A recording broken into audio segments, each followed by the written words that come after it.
स्वागत। आज ना मैं एक बहुत मेरा मेरा इंटरेस्ट मेरे मुझे बहुत अच्छा लगा वाला एक बुक के बारे में बताना चाह रही हूँ।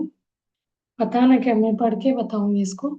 ये पत्री सर का जो बोलती रहती हूँ मैं, उनका सिद्धांत है, उनके बातें हैं, वो क्या बता के गए। हर साल हर जगह जगह में 2010 से लेके 2010 से लेके 920 तक के इसमें 10 to 20 तक का हर साल का 10 डेज इनका वो ध्यान महाचक्र करके होता है। उसके बारे में मैं बताना चाह रही हूँ। बहुत दिन से सोच रही थी, कल मैं 2-3 दिन से फिर रिपीट देख रही थी तो याद आया, यस, इसको करना है करके। अब हमें सोच आ रहा है, शुरू करते हैं इसको। ये क्या है, अभी हम शुरू करते हैं 2010 में। ध्यान महाचक्र शुरू हुआ अमरावती, December 22। इसमें हर दिन के लिए बताते जाते हैं, हर दिन का पहला दिन 22 दिसंबर को बताया है।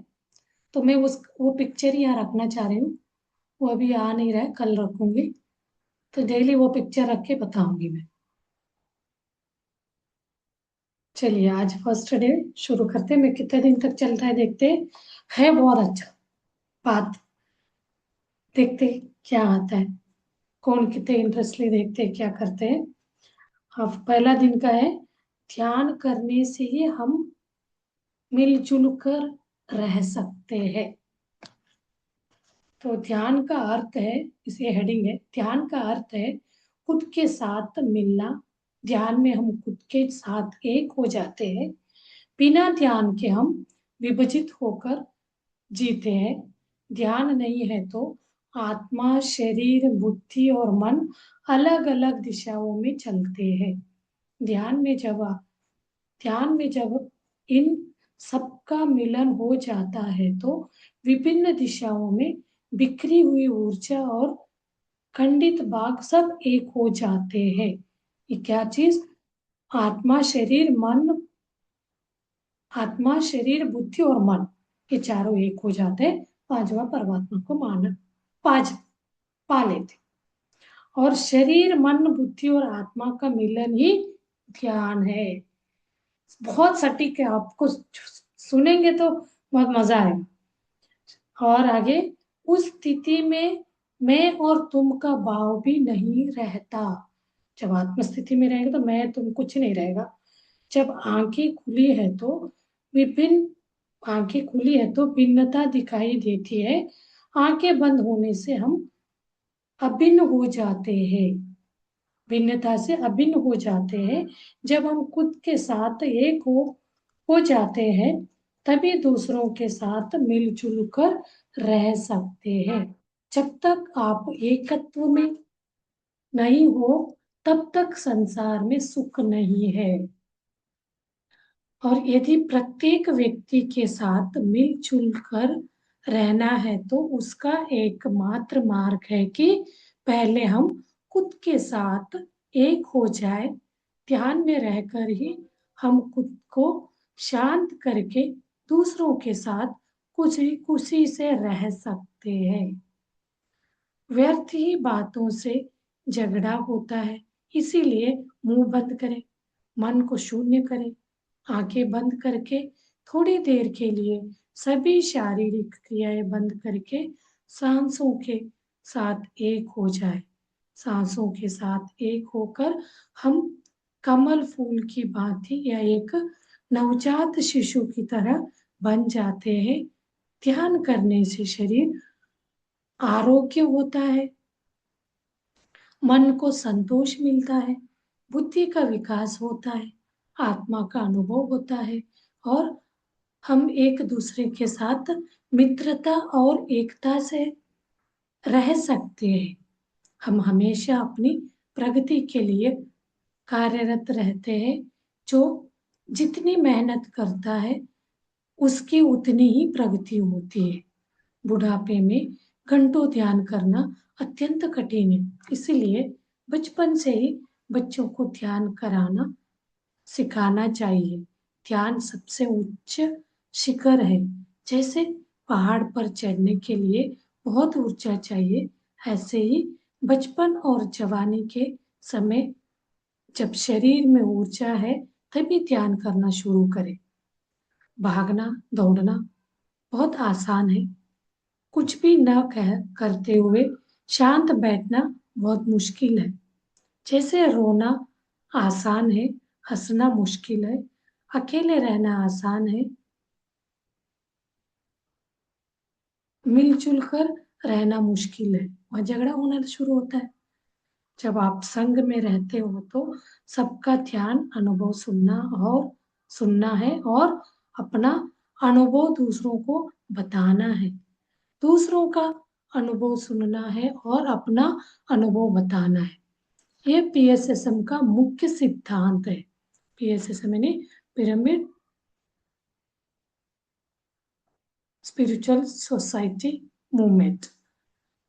ध्यान सर्व रोग हारिणी, ध्यान सकल भोगकारिणी, सत्य ज्ञान प्रदायिनी, सर्व संशय परिहारिणी, सर्व समस्या परिष्कारिणी है। कोई भी समस्या हो ध्यान करें। हमारा मुख्य संदेश है, कोई डॉक्टर नहीं, कोई दवाई नहीं। डॉक्टर के पास न जाए और दवाई न ले। ध्यान करने से जो ऊर्जा मिलती है, सबसे ध्यान करने से जो ऊर्जा मिलती है उससे हर बीमारी ठीक हो जाती है। 1994 में स्वर्णमाला पत्री जी को बिच्छू ने काटा था। उस समय मैं कर्नूल बुद्धा पिरामिड में ध्यान सिखा रहा था। स्वर्णमाला जी ने कहा मुझसे आकर मुझसे कहा मुझे डॉक्टर के पास लेकर चलो। और स्वर्णमाला पत्री जी की पत्नी है। मैंने उनको पिरामिड के अंदर जाकर ध्यान करने के लिए कहा। बिच्छू का जहर शरीर में फैल रहा था और वह दर्द से करहा रही थी। उस जगह पर कपड़ा बांधकर वह बुद्धा पिरामिड के अंदर ध्यान करने चली गई। उन्होंने लगातार 6 से 7 घंटे तक ध्यान किया। ध्यान से जैसे जैसे उनके शरीर में प्राण ऊर्जा बढ़ रही थी, धीरे धीरे जहर का असर खत्म होता गया। उन्होंने कोई भी दवाई नहीं ली, केवल ध्यान से ही स्वयं को स्वस्थ किया। हमारे अंदर इतनी शक्ति है कि हम किसी भी बीमारी को बिना किसी दवाई के केवल श्वास ऊर्जा यानी प्राण ऊर्जा से ठीक कर सकते हैं। यानी प्राण ऊर्जा यानी यहाँ बोलते हैं जब ध्यान में आता है हमारे शरीर में, जब हम थॉटलेस स्टेट में रहते हैं तो विश्व प्राण शक्ति कॉस्मिक एनर्जी वो हमें ठीक करता है। और अगला दिन 23 दिसंबर, जहाँ ध्यान नहीं वहाँ ज्ञान नहीं। ज्ञान क्या है और अज्ञान क्या है? ज्ञान अर्थात मैं आत्मा हूँ, अज्ञान अर्थात मैं शरीर हूँ।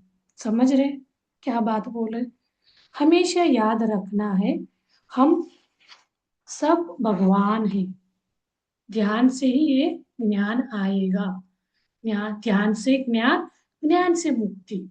हम सब आध्यात्मिक प्राणी हैं। इस ज्ञान से ही हमारा अज्ञान दूर होगा। जैसे कोई अंधकार से प्रकाश की ओर आ जाता है, जो प्रकाश में हर चीज स्पष्ट दिखाई देती है, अंधकार में कुछ भी दिखाई नहीं देता। जब आप ऐसा सोचते हैं कि मैं मनुष्य हूँ, तो आप अंधकार में ही रह जाते हो। जीवन में आधा समय हम अज्ञान और संशय में ही जीते हैं। अज्ञान की वजह से हम कुछ भी देख नहीं पाते। पति पत्नी, बच्चे, माता पिता, जीव जंतु, पड़ोसी, कोई सी समझ कोई भी समझ में नहीं आता, क्योंकि हम अपनी संकुचित बुद्धि से सोचते हैं। ध्यान से पहले जब शरीर के सोचते हैं, जब ये अंधकार दूर हो जाता है तो हमें उन्हीं रिश्तों में सुंदरता दिखाई देती है। जब ध्यान करने लगते हैं, पहली बार हमें अपनी आसपास सूर्योदय, सूर्यास्त और प्रकृति की सुंदरता दिखाई देने लगती है। मैं आत्मा हूँ, यह ज्ञान ध्यान से आता है। हम जितना ज्यादा ध्यान करते हैं उतना ज्यादा ज्ञान प्राप्त होता है। अज्ञान से अज्ञान से हमें न्यूनतम भाव आता है और ज्ञान से उच्चतम भाव आ जाता है।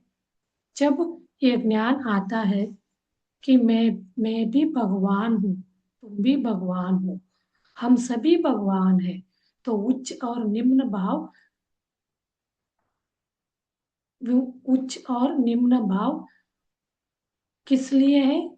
जब हमारे मन में ये दोनों भाव नहीं हो तो हम सभी प्राणियों को सम्मान देते हैं। हमें वैराग्य से नहीं, वैभव के साथ जीना है। पवित्र सर्वत्र उस वैभव को देखना ही आध्यात्मिकता है। पीएसएसएम वैराग्य को हटाकर वैभव वैभव के साथ लोगों को जीना सिखाने के लिए आया है। आत्मज्ञानी प्रतिक्षण वैभव में रहता है। आंख खोलने पर भी वैभव है, आंख बंद करने पर भी वैभव है। दरिद्र की तरह रहने पर दरिद्र की तरह रहने पर भी वैभव है, स्वामी की तरह रहने पर भी वैभव है। पीएसएसएम वैराग्य को हटाकर वैभव वैभव का स्वागत कर रहा है। ध्यान सूर्य है। जिस तरह संसार में सूर्य से रोशनी है, उसी तरह आध्यात्मिक जगत में ज्ञान से प्रकाश है। जिस प्रकाश संपूर्ण मानव जाति के लिए एक ही सूर्य है, उसी प्रकार संपूर्ण मानव जाति के लिए ध्यान भी एक ही है। अगर आप सोचते हैं सबके लिए अलग अलग सूर्य है तो आप अज्ञानी है। इसी प्रकार हर एक के लिए अलग अलग अलग ध्यान विधान नहीं है, एक ही ध्यान विधान है। वो है श्वासानुसंधान, यानी आनापानसति ध्यान। पिरामिड मास्टर्स इस सत्य को जानकर अनुभव कर चुके हैं। श्वास के साथ रहना ही ध्यान है।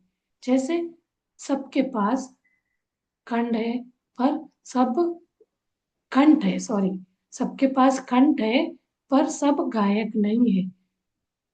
ऐसे ही सबके पास श्वास है मगर सब ध्यानी नहीं है। प्रत्येक व्यक्ति को सांसों के साथ एक होकर रहना है।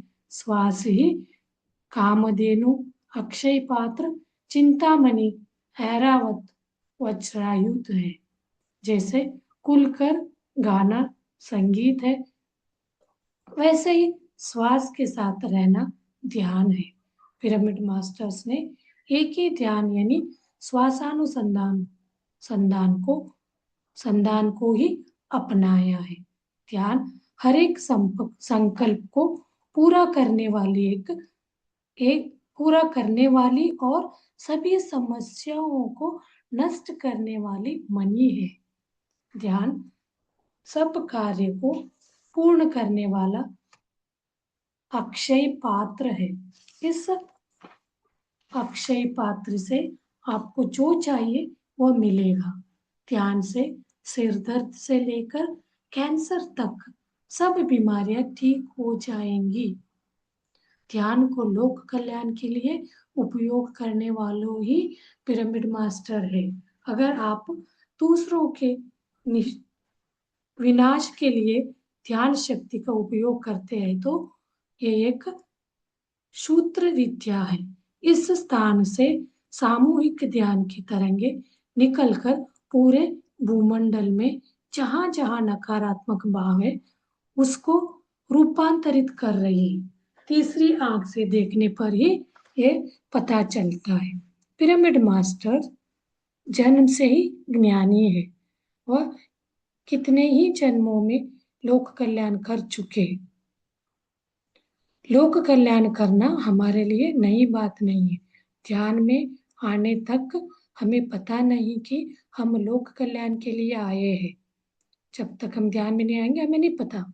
ध्यान में आने से ही हमें ये पता चलता है और हम दूसरों को सिखाना शुरू करते हैं। अगर पिछले जन्मों में लोक कल्याण नहीं किया तो इस जन्म में यह करना असंभव है। सभी मास्टर्स पिछले जन्म से ही ज्ञानी, ध्यानी और योगीश्वर है। इस जन्म में विभिन्न प्रांत, भाषा, धर्म धर्म में पैदा होकर वो अपनी पूरी समर्थता के साथ लोक कल्याण कर रहे हैं। जैसे एक अगरबत्ती की खुशबू चारों ओर फैल जाती है, ऐसे ही ध्यान की ऊर्जा तरंगे पूरे विश्व को निर तरंगित कर रही है। कई पुस्तकों में ऐसा लिखा गया है, ध्यान करना बहुत कठिन है, यह सत्य है। मगर पिरामिड मास्टर्स ने पिछले जन्मों में आध्यात्मिक ध्यान किया है और बहुत कष्ट सहकर आए हैं। मंगल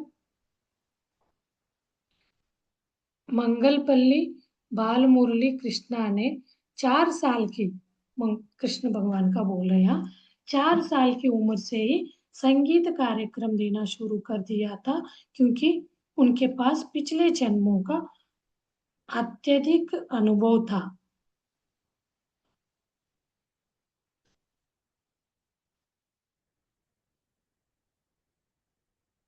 और दूसरे व्यक्ति का नाम बताया मोजर्ट के ने दूसरे व्यक्ति का नाम है। उन्होंने 4 साल की उम्र में ही गाना लिखना शुरू कर दिया था। वही बंदा है कृष्णा जो बोल रहे ना, बाल मुरली कृष्णा था। उनकी इतनी छोटी उम्र में कोई गाना कैसे लिख सकता है? छोटी उम्र में 4 साल में पिछले जन्मों के ज्ञान से हम उस कला के साथ ही पैदा होते हैं और उसमें जल्दी ही निपुण हो जाते हैं। ध्यान करने से ही यह सब पता चलता है, अन्यथा जानना अत्यंत कठिन है। एक बार ध्यान करने से पिछले जन्मों का पूरा ज्ञान आ जाता है। हम सोचते हैं कि हमें कुछ भी पता नहीं, पर अचानक आत्म प्रकाश हो जाता है। पिरामिड मास्टर्स संसार में पले बड़े हैं, है तो फिर उन्हें इतना ज्ञान कैसे प्राप्त हुआ? संसार में रहते हुए उनके पास ज्ञान कैसे प्राप्त हुआ? हमारे ज्ञान को लेकर हमें ही आश्चर्य होता है। सब ये सब ज्ञान पिछले जन्मों से आया है। भविष्य वर्तमान से आता है, वर्तमान भूतकाल से आता है। आज जो कर्म हम कर रहे हैं इसका फल भविष्य में मिलेगा। आज हम जो फल भोग रहे हैं ये भूतकाल का परिश्रम है, यानी पिछले जन्मों के संस्कार है। हमारा कर्म ही हमारा कर्म फल बन जाता है। हमारा अभ्यास हमारा सिद्ध सिद्धत्व बन जाता है। अभ्यास निरंतर चलता ही रहता है। निपुण होने से पहले अभ्यास, निपुण होने के बाद भी निरंतर अभ्यास। इंद्र आदि देवता एक बार किसी समस्या को लेकर भगवान शिव के पास गए। उस समय शिव ध्यान मग्न थे। सभी देवता जाकर वहां बैठ गए। जब शिव जी ने अपनी आंखें खोली तब देवताओं ने उनसे पूछा, हमने कितनी तपस्या की, तब कैलाश में आपके पास समाधान के लिए पहुंचे हैं। यहाँ आकर देखा तो आप भी ध्यान मग्न बैठे हो। आप किस लिए ध्यान में बैठे हो? आप भी ध्यान करे हो।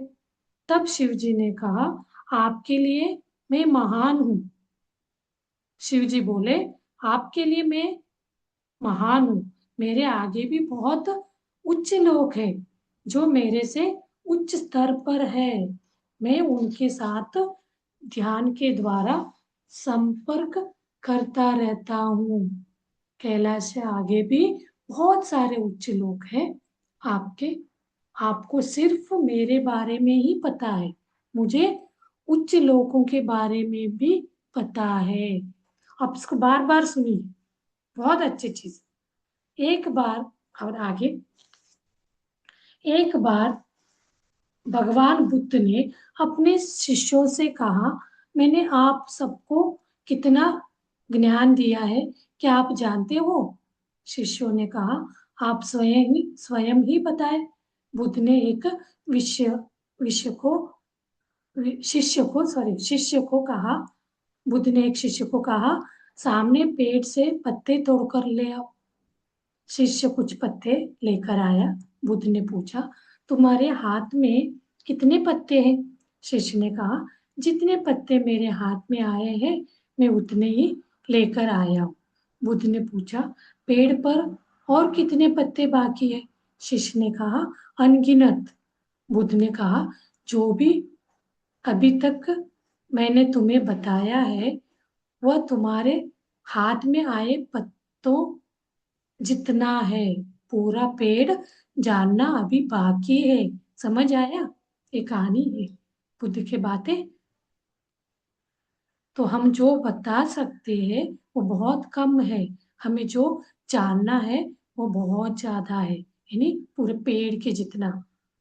मैंने जो बताया है वो तुम्हारी मुट्ठी में आए पत्ते जितना है, फिर भी उतना बताना बहुत जरूरी है। एक पेड़ को तो नहीं देख सकते हैं, देख सकते, पर एक बीज दिया तो काफी है। वह स्वयं परिश्रम से उस बीज को पेड़ बनाएगा। हम दूसरों को ज्ञान तो नहीं दे सकते, पर ध्यान का सूत्र दे सकते। ज्ञान नहीं दे सकते, ध्यान का सूत्र दे देंगे, वो बहुत बड़ा पेड़ हो जाएगा। ध्यान का सूत्र देना है नहीं, बीज। श्वास के ऊपर ध्यान करना सभी को सिखाया तो इस बीज से एक बड़ा वृक्ष बन जाएगा। बीज कितने भी लोगों को देना चाहो तो दे सकते हैं। प्रत्येक व्यक्ति को ध्यान सिखाना, प्रत्येक उस व्यक्ति को ध्यान का बीज देना है। जब आप उस व्यक्ति को ये बताते हैं, बताते हो कि आप भगवान हो, तो आप उसके ज्ञान का बीज दे रहे हो। उसको भगवान बोल रहे मतलब उसको ध्यान का ज्ञान का बीज दे रहे हो। प्रत्येक व्यक्ति को ध्यान और ज्ञान का बीज देना ही पिरामिड मास्टर का काम है। मैं जो कर रही बोलती हूँ ना, ध्यान आप लोग भी सीखो, आप भी बताओ। जरूरी नहीं है मैं ही कर सकती हूँ। तो उस ध्यान बीज की परवरिश करके वह भी पिरामिड मास्टर बन जाएगा। सभी मनुष्य एक जैसे ही है, जो मास्टर बने हैं या जो मास्टर नहीं बने हैं, सब एक सा है। यहाँ पिरामिड मास्टर अकेले नहीं, सब एक बराबर है। उदाहरण के लिए, जैसे एक स्त्री माँ बनती है, लेकिन जो स्त्री माँ नहीं बनी है, अभी तक जो माँ नहीं बनी, उसमें भी माँ बनने की पूरी क्षमता है। वो 15 साल से 50 साल की उम्र में कभी भी माँ बन सकती है। बोले ना, अभी तो पीएसएस मास्टर बोल रहे थे, अब बोल रहे हर कोई वो पीएसएस मास्टर बन सकता है, ये ध्यान करते हो। या माँ को कंपेयर कर रहे, माँ के एग्जाम्पल देते हुए बता रहे। ऐसे ही भगवान तत्व हर एक मनुष्य के अंदर है। जब वह ध्यान में आकर खुद को जान लेता है कि मैं भगवान हूँ, तो मास्टर बन जाता है। भगवान हूँ सोचने से, बोलने से, करने से ध्यान, वो मास्टर बन जाता है। इसलिए हम लोग हमेशा मास्टर मास्टर बोलते हैं। हमारे सॉरी, हमारे पास सर्व शक्तियां है, पर बाहर से कुछ भी दिखाई नहीं देता है। अंतर्मुखी होना है, अंदर है। ठीक उसी प्रकार जैसे बीज में बड़ा वृक्ष बनने का पूरा सामर्थ्य है, पर बाहर से दिखाई नहीं देगा, इतनी छोटा सा बीज ही दिखता है। संतान उत्पत्ति करने का सामर्थ्य हर स्त्री में है, पर उसके लिए उसे माँ बनने की प्रक्रिया पूर्ण करनी है। माँ बनने की प्रक्रिया पूर्ण करके बच्चे को देना, जन्म देनी है। ऐसे ही हमारे पास कुंडलिनी, तृतीय नेत्र, सात शरीर आदि सब है, पर ये सब केवल ध्यान से ही जागृत होंगे। आंखें बंद करके श्वास के साथ ध्यान करने से हमारे अंदर की शक्तियां जागृत हो जाती है। 2 दिन का हो गया, अब तीसरा दिन है 23 दिसंबर, भावनाओं में बहना नहीं। हम हर दिन किस स्थिति में हैं ये पता लगाना ही ज्ञान है। अगर मैं गुस्से में हूं तो मुझे पता होना चाहिए कि मैं गुस्से में हूँ। मैं अगर खुशी या आनंद में हूं तो मुझे पता होना चाहिए कि मैं आनंद में हूँ। यानी हमें हर स्थिति में जागरूक रहना चाहिए। गुस्से में हम अपनी जागरूकता को खो बैठते हैं और खुद को भूल जाते हैं। यदि गुस्से में हम खुद को ही नहीं भूले तो गुस्से में हम खुद को नहीं भूले तो वह ज्ञान है। नहीं भूले तो ज्ञान है। खुद को भी भूले तो खुद में भी हम खुद को भूल जाते हैं और सुख दुख में भी हम खुद को भूल जाते हैं और सुख में भी वह जा समझ नहीं है। दुख में भी हम दुख खुद को भूल जाते हैं और सुख में भी हम खुद को भूल जाते हैं। यही अज्ञान है। हम होश को खो बैठते हैं और भावनाओं में बह जाते हैं। हमें हमेशा होश में रहना चाहिए। वर्तमान पल में होश पूर्वक जीना ही ज्ञान है, इसलिए प्रेजेंट में रहो बोलते हैं। माया महल में दुर्योधन घूम रहा था। बहुत अच्छी चीज है, सुनिए। महल में एक जगह पानी का भ्रम पैदा किया गया था, पर वहां पानी नहीं था। एक जगह पर ऐसा लगता था कि पानी नहीं है, पर वहां पानी था। घूमते घूमते दुर्योधन ने एक जगह यह सोचकर पांव रख दिया, यहाँ पानी नहीं है, पर क्या था, वहां पर पानी था और वह पानी में गिर गया। इस दृश्य को देखकर द्रौपदी को हंसी आ गई तो दुर्योधन को बहुत गुस्सा आया।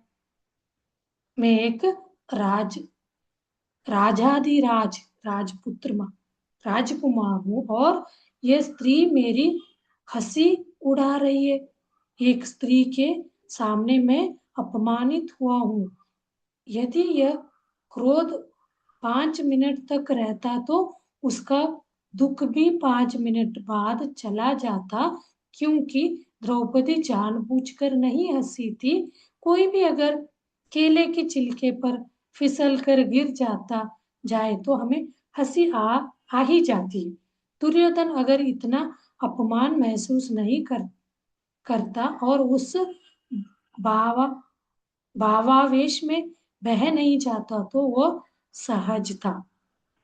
हंसना अत्यंत सहज है, लेकिन अपमान और गुस्से में दुर्योधन इतना बह गया कि महाभारत का युद्ध हो गया। दुख में हम बह जाते हैं। यदि कोई बात वहां बताए, यदि दुख के समय भी होश में रहो तो हम दुख से बाहर आ जाएंगे। भावनाओं में बहना ही अज्ञानता है। एक बार अगली बात बोल रहे, एक बार गौतम बुद्ध भिक्षाटना के लिए निकले। उन्होंने एक व्यक्ति से भिक्षा मांगी तो उसने कहा, तुम हाथों से कुछ काम करके जीविका कमा सकते हो, फिर भिक्षा क्यों मांग रहे हो? वह व्यक्ति लगातार बुद्ध को बुरा भला कहता रहा। बुद्ध के शिष्य गुस्से से आग बबूला हो रहे थे कि हमारे गुरु का अपमान हो रहा है, लेकिन बुद्ध शांत थे। उस अपमान में वह बह नहीं गई। तत्पश्चात उस व्यक्ति ने बुद्ध को भिक्षा दी, लेकिन बुद्ध ने भिक्षा लेने से इनकार कर दिया। उस व्यक्ति ने पूछा, अब तुम भिक्षा लेने से क्यों इनकार कर रहे हो? बुद्ध ने कहा, जिस प्रकार मैंने तुम्हारी भिक्षा तुम्हें वापस लौटा दी, उसी प्रकार मैंने तुम्हारी अपशब्द भी तुम्हें ही वापस लौटा दिया है। प्रत्येक दिन हमारे जीवन में कुछ ऐसे ही दुख सुख के पल आते हैं। हर व्यक्ति को जीवन में मान और अपमान मिलता है। जो अपमान में बह गया वो अज्ञानी है। जब गांधी जी इंग्लैंड में थे तो वहां के लोगों ने उनको नेकेड इंडियन कहकर उनका अपमान किया था। गांधी जी ज्ञानी थे, इसीलिए वह मान और अपमान से प्रभावित नहीं हुए। मान और अपमान को पानी में खींची गई लकीर की तरह लेना चाहिए, क्योंकि पानी के ऊपर खींची गई लकीर अस्थायी होती है। हमें मान अपमान को भी उसी तरह समझना है। जब आदमी किसी ऊंची पदवी पर होता है तो अहंकार से उसकी आंखें चढ़ चढ़ जाती है और वह सबको अपने से छोटा समझने लगता है। कुछ समय तक जीत का जश्न मनाना ठीक है, लेकिन बाद में जिम्मेदारी से काम करना है। जो अपनी खुशी में बह जाता है वह भी अज्ञानी है। ज्ञानी मान या अपमान ज्ञानी जो है मान या अपमान होने पर भी तटस्थ स्थिति में रहता है, क्योंकि वह जानता है कि दोनों ही स्थितियां अस्थायी है। यह ज्ञान और समत्व ध्यान से ही आता है। ध्यान से हम मान अपमान दोनों स्थितियों से स्थित प्रज्ञा में रहते हैं। जिस प्रकार कुछ रोगों से बचाव के लिए बच्चों को बचपन में ही टीका लगा दिया जाता है ताकि आगे भविष्य में बीमारी न हो, ठीक ऐसे ही शिष्य जब गुरु के पास डांट खाकर समाज में जाता है तब उसको दूसरों की डांट का असर नहीं होता। गुरुकुल में गुरु जानबूझकर शिष्य का अपमान करता था ताकि शिष्य में सहन शक्ति का विकास हो। इस तरह शिष्य गुरुकुल में ही परिपक्व हो जाता था। और आगे कहते हैं महाकवि भारवी का पिता भी महाकवि था। वह हमेशा भारवी को डांटता रहता था कि तुमसे कुछ नहीं होता। भारवी सोचता था, एक इसमें है, इसके बारे में आप पढ़े होंगे सुने होंगे। भारवी सोचता था मैं इतना महान कवि हूँ, मुझे इतने इनाम मिलते हैं, लोग वाह वाह करते हैं, मगर मेरा पिता हमेशा मुझे डांटता रहता है। एक दिन उसे बहुत गुस्सा आया और वो ये पत्थर लेकर छत पर बैठ गया कि आज मैं अपने पिता को मार डालूंगा। उसी समय माता पिता दोनों बातें करते हुए आ रहे थे। माँ कह रही थी कि तुम हर समय अपने पुत्र को क्यों डांटते रहते हो और क्यों उसका अपमान करते रहते हो? पिता ने कहा, तुम्हें क्या लगता है मैं उसे प्यार नहीं करता? मैं उसे बहुत प्यार करता हूँ, लेकिन मैं भी अगर उसे मान देता रहा तो वह बहुत अहंकारी हो जाएगा। जब भी उसे इनाम मिलता है तो मुझे बहुत अच्छा लगता है। भारवी ने जब ये बात सुनी तो सोचा मैं ऐसे पिता को मारने चला था जो मेरे भलाई के लिए सोच रहा है कि मुझे अहंकार न हो। वह मुझे बहुत प्यार करते। उसने नीचे आकर पिता के चरणों में प्रणाम किया और कहा, मैं आपको मारना चाहता था, मुझसे बहुत बड़ा दुष्कर्म हो गया है, मुझे उसका दंड दो, नहीं तो मेरे दुष्कर्म की निवृत्ति नहीं है। पिता ने कहा, ये तो गलत है कि तुमने मुझे मारने की कोशिश की। मैं तुम्हें दंड अवश्य दूंगा और शिक्षा भी दूंगा। तुम्हारा दंड ये है कि तुम 6 महीने अपने ससुराल में जाकर रहो। तो भारवी अपने ससुराल चला गया। पहले महीने में सास ससुर ने उसे बहुत सम्मान दिया और फूलों की तरह रखा। 1 महीने बाद उससे पूछा कि आप वापस कब जाओगे। भारवी ने कहा, अभी मैं कुछ दिन और रुकूंगा। अगले महीने से ससुराल में उसे सादा खाना मिलने लगा। तीसरे महीने से महीने में सास ससुर ने कहा, अब यही रहना है तो खेत में थोड़ा काम कर कर दिया करो। चौथे महीने में कहने लगे, घर पर भी थोड़ा मदद कर दिया करो। 12वीं चुपचाप सब अपमान सहता रहा, क्योंकि उसे दंड के 6 महीने पूरे करने थे। 5वें महीने में वह घर के सभी काम भी करने लगा। घर का दामाद है, फिर भी घर वालों ने बहुत अपमान किया। 6 महीने में वह सब कष्ट भोग कर अपने घर वापस आया। जो मान अपमान को समा, समान रूप से लेता है वह ज्ञानी है। ज्ञान का अर्थ है स्थित प्रज्ञा में रहना। स्थित प्रज्ञा में रहना यानी अमीरी गरीबी, मान अपमान, सुख दुख सुख दुख को एक समान लेना।